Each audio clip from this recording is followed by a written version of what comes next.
नमस्ते सदावत्सले मातृभूमि। हम लोग डिस्कशन करने जा रहे हैं पाकिस्तानी प्रोपेगेंडा पॉलिटिक्स के हिस्से बने उद्धव ठाकरे। सामना में एक बड़ा लेख उन्होंने लिख डाला। भारत की डिप्लोमेसी फेल हो गई ऐसा पूरी दुनिया को बता डाला। एटलीस्ट जो उनके पास, जिनको वो शिव सैनिक कहते हैं, हालांकि शिवसेना तो वो अब है नहीं, वो तो उद्धव बाला साहब ठाकरे शिवसेना कुछ करके बनाए हुए हैं, लेकिन शिवसेना तो शिंदे के हाथ में है। पर अभी बाप का दमखम तो जारी है। और जो बात पहले से कही जाती थी कि वो सही मायने में उत्तराधिकार के लिए कैपेबल हैं कि नहीं हैं, ये एक सवाल है। कुछ समाचार पत्रों ने छापा कि सामना में उन्होंने एक बड़ा लेख लिख डाला। भारत की डिप्लोमेसी फेल हो गई ऐसा सिद्ध कर दिया। हम सब जानते ही हैं कि उनके पास दो महारथी हैं, एक संजय राउत और एक उनका अपना बेटा। ये प्रोपेगेंडा पॉलिटिक्स में ट्विटर की न्यूज़ मिल गई, या फेसबुक पर कुछ देखने को मिल गया, या फिर यूट्यूब पर कुछ देखने को मिल गया, या सोशल मीडिया पर व्हाट्सएप यूनिवर्सिटी ने कुछ बता दिया। ये उनके चक्कर में फंस गए। अब व्हाट्सएप यूनिवर्सिटी पे तो पता नहीं क्या क्या चलता है। अच्छा, ये चलता क्या है? ये पाकिस्तान इस समय प्रोपेगेंडा करता भी है। पाकिस्तान कोई नया प्रोपेगेंडा नहीं कर रहा है, और इस प्रोपेगेंडे में कांग्रेस सदैव से फंसती आई, कोई पहली बार नहीं फंस रही है। तो जो प्रोपेगेंडा है, उस प्रोपेगेंडा में वो करते क्या हैं? हम सब जानते हैं कि 65 का युद्ध वो हार गए थे। जनरल अयूब खान उस समय चीफ हुआ करते थे, मतलब प्रेसिडेंट हुआ करते थे। अयूब खान वो व्यक्ति हैं जो सैम मानेकशॉ के साथ भी काम करते रहे, ब्रिटिश आर्मी में काम करते रहे। बाद में वो पाकिस्तान पर 1958 में वो पहले व्यक्ति थे जिन्होंने मार्शल लॉ लगा दिया। मार्शल लॉ लगाने के बाद वो सत्ता में आ गए। 1969 तक सत्ता में अयूब खान रहा। अयूब खान की खास बात ये थी कि अयूब खान ने 65 का युद्ध जब हारे तो अपने आप को फील्ड मार्शल की उपाधि दिलवा दी। अब पाकिस्तान जीता ऐसा प्रोपेगेंडा करना शुरू किया। अब वो प्रोपेगेंडा करते कैसे हैं? वो प्रोपेगेंडा करते हैं, यूनिवर्सिटीज़ में टॉक रखते हैं, प्रोफेसर्स के बीच में टॉक रखते हैं, प्रोफेसर्स को सम्मानित करते हैं, टीचर्स को सम्मानित करते हैं।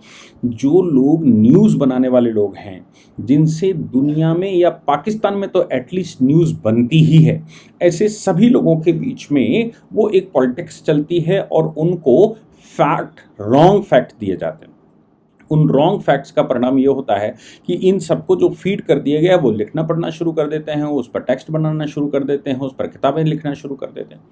फिर क्या है, युद्ध हारने के बाद ये पाकिस्तान को समझाया जाए कि भाई हम लोग युद्ध हारे नहीं हैं, तो इसके लिए उनको जाकर फील्ड मार्शल की उपाधि भी दे दी। हालांकि फील्ड मार्शल की उपाधि के विषय में पाकिस्तान के संविधान में किसी प्रकार की व्यवस्था नहीं है। उनके जो मिलिट्री लॉज हैं उनमें किसी प्रकार की व्यवस्था नहीं है कि फील्ड मार्शल उनको दिया जाए। लेकिन पाकिस्तान के लोगों को कैसे समझाया जाए? तो फूल मालाएं पहननी है, ये सिद्ध करना है। और मज़े की बात यह है कि खुद सीट पर रहते, प्रेसिडेंट की सीट पर रहते, खुद ही फील्ड मार्शल बन गए। और फील्ड मार्शल की उपाधि लेने के बाद फिर उस फील्ड मार्शल की उपाधि का परिणाम ये निकला कि 1971 में पाकिस्तान टूट गया। ये पहली बार फील्ड मार्शल था, पहली बार सेना प्रमुख ने अपने आप को फील्ड मार्शल दिलवाया था। और वो खुद सत्ता में इसलिए इस्तीफा दिया था क्योंकि कन्फ्लिक्ट बहुत ज़्यादा बढ़ गया था। शेख मुजीबुर रहमान को शपथ दिलवाने के लिए मना कर दिया था। मिर्ज़ा इस्कंदर को हटाकर अयूब खान बैठा था, और जब शेख मुजीबुर रहमान ईस्ट पाकिस्तान यानी कि आज के बांग्लादेश से जीत कर आए और वो शपथ लेने के लिए तैयार थे, तो अयूब खान उस बात के लिए राज़ी नहीं हुआ। अयूब खान जब राजी नहीं हुआ तो वो वापस जाकर उन्होंने शक्ति वाहिनी बनाई और बंग वाहिनी बनाई और बांग्लादेश की मुक्ति वाहिनी यानी कि मुक्ति आंदोलन छेड़ दिया और कहा कि भाई जब हम मेन लैंड ऑफ पाकिस्तान नहीं है तो हम पाकिस्तान क्यों हैं? अगर हम प्रधानमंत्री बन नहीं सकते तो मैं पाकिस्तान क्यों हूँ? इतना ज़्यादा कन्फ्लिक्ट 1968-69 में हो गया था कि अयूब खान को लगा कि अब संभालना मुश्किल है और अब ईस्ट पाकिस्तान दूर हो ही जाएगा, कट ही जाएगा, इसलिए इस्तीफा देने में भलाई है। तो वो भाग गया, ये सिचुएशन देखकर भाग गया। लेकिन फील्ड मार्शल होने के बाद वो पहला इंस्टेंस था जिस समय ये घटना हुई और बांग्लादेश अलग होकर खड़ा हो गया 1971 में। 1971 का युद्ध इतने बुरे हारे कि 93,000 सैनिकों को छोड़ना पड़ा, कि 93,000 सैनिक गिरफ्तार हो गए, शिमला में समझौता हुआ। वो अलग बात है कि वो भारत की नाकामी थी। भारत की नाकामी शिमला समझौता इसलिए थी क्योंकि ना हम जम्मू कश्मीर वापस ले पाए और ना ही हम पाकिस्तान की जीती हुई टेरिटरीज पर कोई समझौता करवा पाए। पाकिस्तान की जीती हुई टेरिटरी हमको वापस करनी पड़ी और पाक ऑक्युपाइड जम्मू कश्मीर को भी वापस लेने के लिए इंदिरा गांधी ने दबाव नहीं बनाया।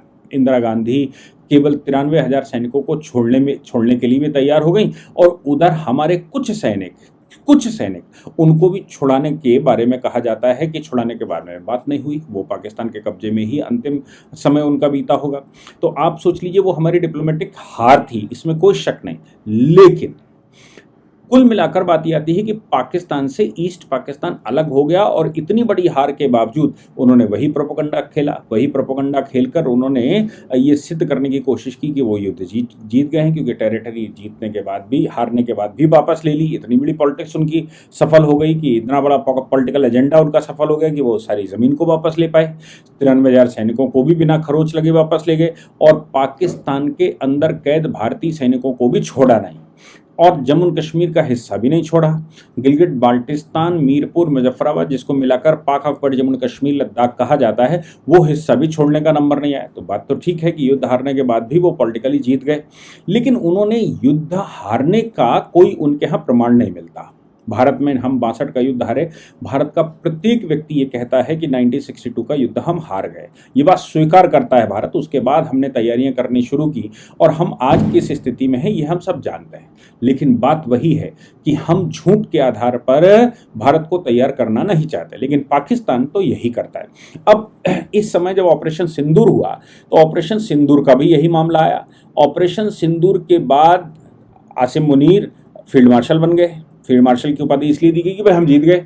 वहां आतंकियों ने रोड पर निकलकर वो बंदूकें चलाई और घूमा फारे करी, और वो इसलिए क्योंकि उनके प्राण बच गए। वो तो ये सोच रहे थे कि प्राण बच गए।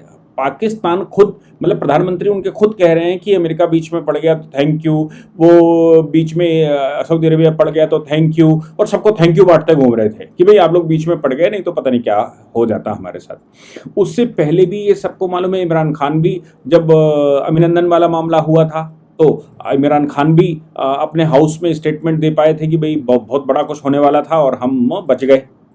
लेकिन अभी उन्होंने फिर से प्रोपेगेंडा पॉलिटिक्स करनी शुरू कर दी। वो प्रोपेगेंडा पॉलिटिक्स उन्होंने हिलाल टॉक के नाम से एक बड़ा आयोजन करने शुरू कर दिए। 2000 के लगभग पूरे देश के टीचर्स बुलाए गए, प्रोफेसर्स बुलाए गए जो कि न्यूज़ बना सकते हैं। उनको वो चीज़ दी गई जो रॉन्ग थे, यानी कि ये बताया गया कि ऑपरेशन सिंदूर में उन्होंने पता नहीं क्या कर लिया। अब वो सारी चीज़ें प्रोफेसर्स के बीच में, स्कॉलर्स के बीच में तमाम तरह का, और इस पर एक बड़ा फंड निकाला पाकिस्तान ने कि भाई पाकिस्तान के अंदर ये समाचार रहे कि पाकिस्तान जीता। क्योंकि अगर 10-20 हज़ार लोग इकट्ठे होकर ये कहना शुरू कर देंगे हिंदुस्तान झूठ बोल रहा है, पाकिस्तान सही बोल रहा है, पाकिस्तान ने जीत कर ली और ऑपरेशन सिंदूर में हमने उनका वो कर दिया और हमने जम्मू कश्मीर में ये कर दिया और फला, ये सारी चीज़ें वो प्रोपेगेंडा पॉलिटिक्स का हिस्सा थी। उसी प्रोपेगेंडा पॉलिटिक्स का एक बड़ा हिस्सा और निकला, और वो प्रोपेगेंडा पॉलिटिक्स का हिस्सा ये था कि ये कहा गया कि अमेरिका में, जो कि 1775 में शुरू हुआ, इनके 1776 में अमेरिका आज़ाद हुआ, यूएसए आज़ाद हुआ, 1775 में कॉलोनियल पावर्स को या कॉलोनियल पावर्स के विरुद्ध वहाँ एक बड़ी मिलिट्री परेड हुई थी, और वो जॉर्ज वाशिंगटन के नेतृत्व में हुई थी। और पूरे विश्व भर से, हिंदुस्तान से भी लोग वहाँ पर गए होंगे, पूरे विश्व से जो लोग ब्रिटिश कॉलोनी में थे उनको, उनके खिलाफ वहाँ उन लोगों को इकट्ठा किया गया था। वो उनके यहाँ जब कोई विक्ट्री होती है, जब उनको लगता है कि हमने कुछ अचीव कर लिया है, तो फिर वो उसको करते हैं। 1991 का जब इराक वॉर हुआ था, इराक वॉर जीतने के बाद भी उन्होंने वैसा एक मिलिट्री ऑर्गेनाइजेशन किया था, और अभी इस बार भी कर रहे हैं क्योंकि डोनाल्ड ट्रंप का 79th बर्थडे है। अब डोनाल्ड ट्रंप अपना बर्थडे मनाएंगे तो मिलिट्री का वो डे भी उसी तारीख को पड़ता है। कोइंसिडेंट है कि दोनों मिल गए।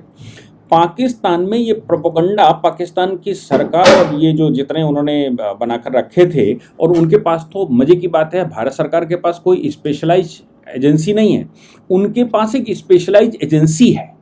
स्पेशलाइज एजेंसी वो ये काम ही यही करती है कि उसका काम है इन सबको मैनेज करना, जिसको उस मतलब उस एजेंसी का काम कुछ विशेष है ही नहीं। उस एजेंसी का सिर्फ इतना ही काम है कि वो कैसे झूठ फैला सके, और वो सरकारी स्पॉन्सर्ड एजेंसी है। तो मजे की बात ये आती है कि सरकारी स्पॉन्सर्ड एजेंसी, जिसको ISPR वो कहते हैं, बाकायदा हलाल टॉक या हिलाल टॉक के नाम से वो टॉक कर रहे हैं, पूरे पूरे पूरे पाकिस्तान को वो झूठ फैला रहे हैं।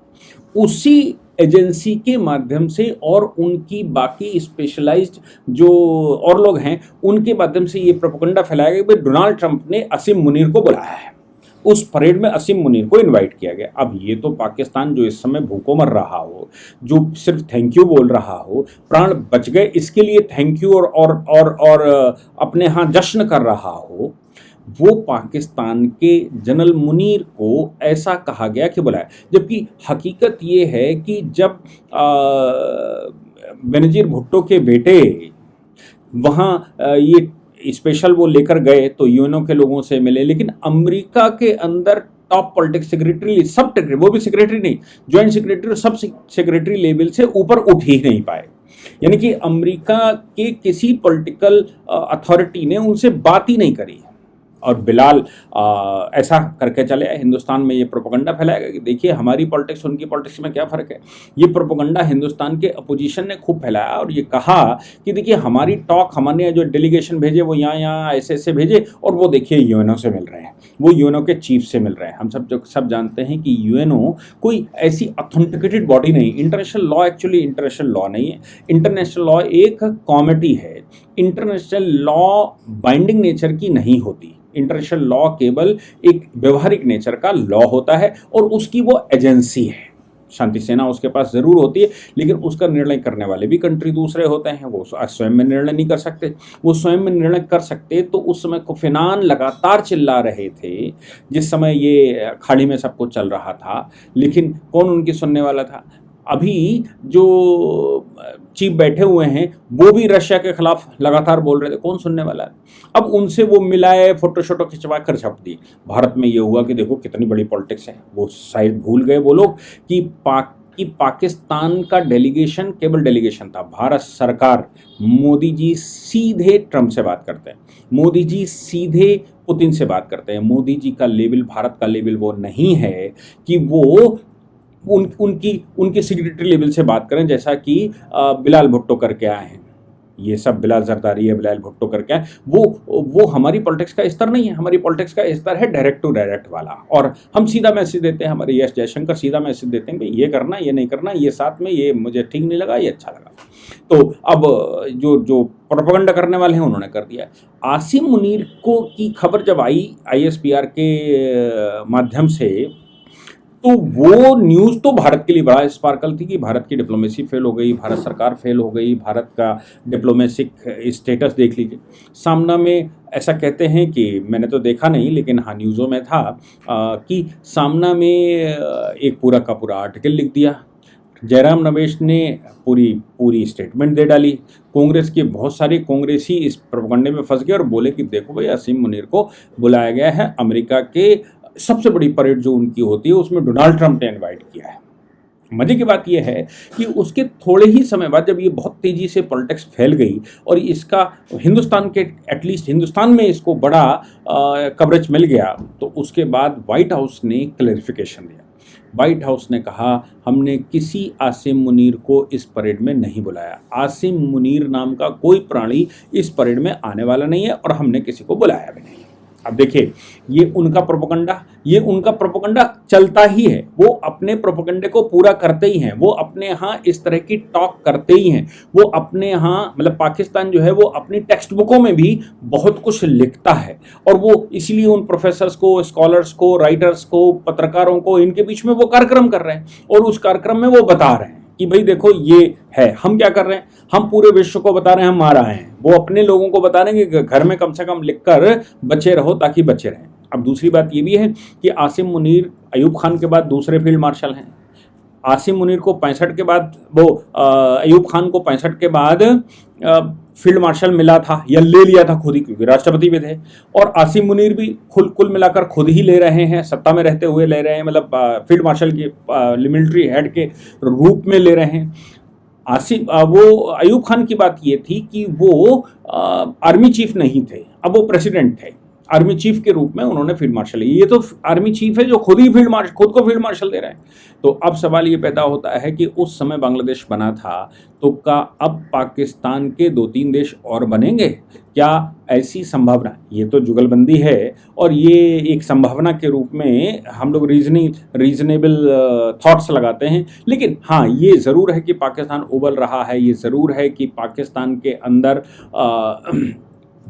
बहुत कुछ गड़बड़ चल रहा है, पाकिस्तान में बहुत आंदोलन चल रहे हैं जो इस ऑपरेशन सिंदूर के बाद थोड़े से थमे, लेकिन वो फिर से रोड पर आ गए हैं। लेकिन हमारे यहाँ की पॉलिटिक्स को समझना चाहिए कि हमारे यहाँ की पॉलिटिक्स क्या बिना पढ़े, बिना समझे या बिना कंटेंट में जाए या बिना वेरिफिकेशन के भी स्टेटमेंट देना जानती है, और वो भी इतने बड़े लेवल के। अब उनका लेवल बड़ा है भी कि नहीं है, ये माना जाए कि ना माना जाए, या फिर उनके द्वारा कही गई किसी बात को ऑथेंटिकेटेड बात मानी जाए या नहीं मानी जाए, ये आगे के भविष्य के बहुत सारे प्रोस्पेक्टिव क्वेश्चंस हैं। इन क्वेश्चंस का जवाब इन सभी को ढूंढना पड़ेगा जो इस तरह की पाकिस्तानी प्रोपेगेंडा पॉलिटिक्स के पार्ट बन गए हैं।